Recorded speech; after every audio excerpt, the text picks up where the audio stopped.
নামাজ ভাঙার কারণ হচ্ছে 19টি। এই 19টি কারণ যদি আপনার নামাজরত অবস্থায় ঘটে যায় তাহলে অবশ্যই আপনার নামাজ ভেঙে যাবে। সে কারণগুলোকে আসল জেনে নিন।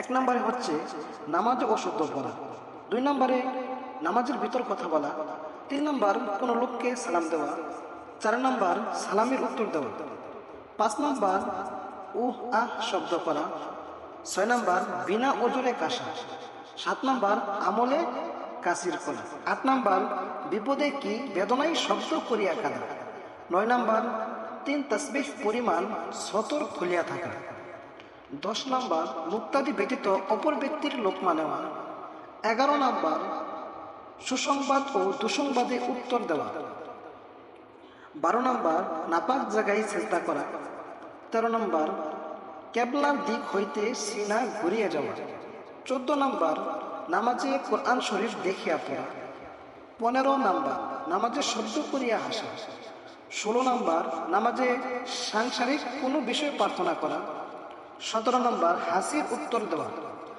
18 নম্বর নামাজে খাওয়া ও পান করা, 19 নম্বর ইমামের আগে মুক্তাদি দাঁড়ানো। সুপ্রিয় দর্শক, এগুলো হচ্ছে নামাজ ভাঙার কারণ। অনেকে আমরা নামাজ পড়ি, নামাজরত অবস্থায় পিছন থেকে এক ভাই এসে মসজিদে ঢুকে জোরে করে সালাম দিয়ে দিল, আর আমি নামাজরত অবস্থায় থেকে আমি সালামের জবাব দিয়ে দিলাম।